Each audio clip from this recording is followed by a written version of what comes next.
Welcome to The Explainer. Today we're going to talk about something that honestly sounds like it's straight out of a conspiracy movie, but it might be something much more complex. A powerful shared delusion built on the internet.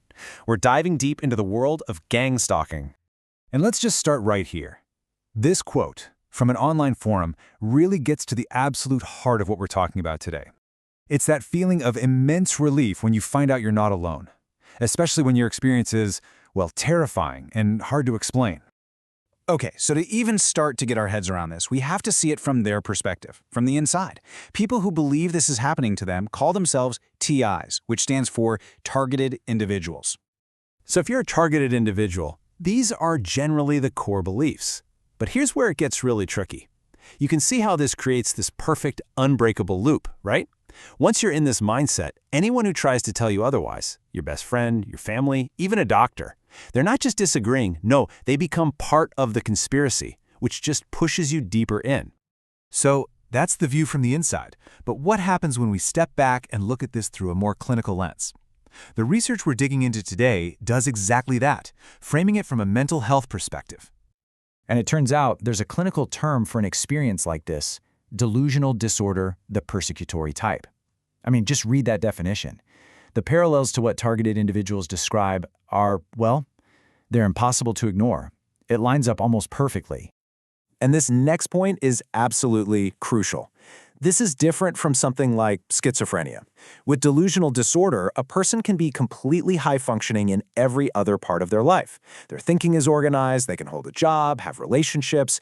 It's just this one specific, powerful delusion. And that's key, because it helps explain why their stories online can be so coherent, so detailed, and so incredibly convincing to others. But that brings up the million-dollar question, right? If this starts as an individual condition, how on earth does it blow up into this massive online group phenomenon? Well, for that, we need to shift gears from psychology to sociology. And the theory here is called emergent norm theory. The basic idea is pretty simple.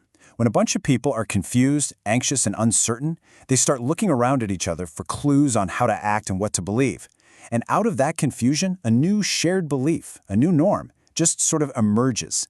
It makes perfect sense to everyone on the inside, even if it looks totally bizarre to us on the outside.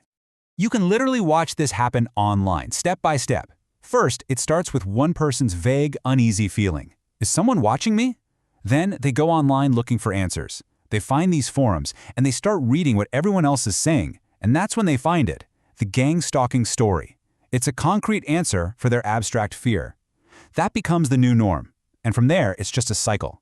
Every post that agrees gets praise, and any post that questions it gets shut down, making the belief stronger and stronger.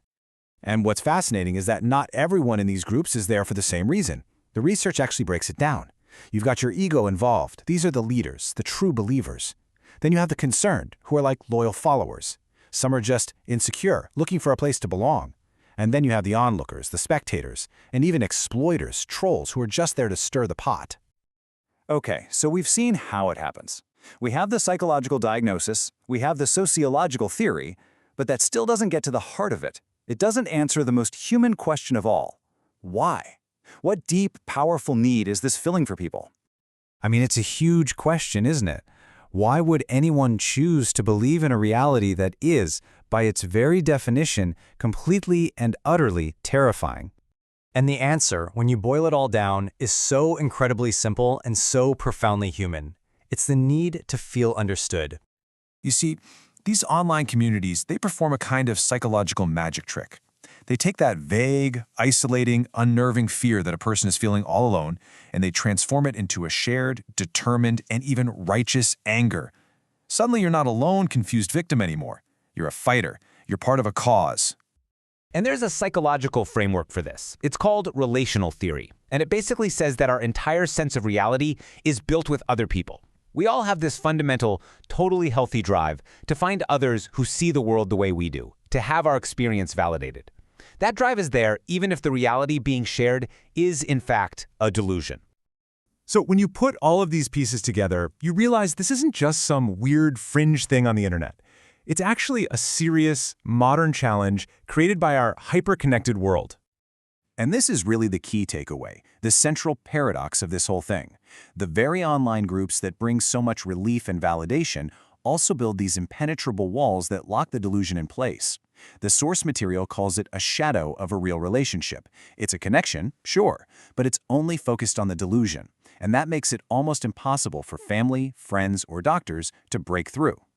And so, that leaves us with this really tough question. A question for all of us, really. In a world where we've never been more connected, how do we reach out and build bridges to people who have found their community inside a reality that's completely disconnected from our own?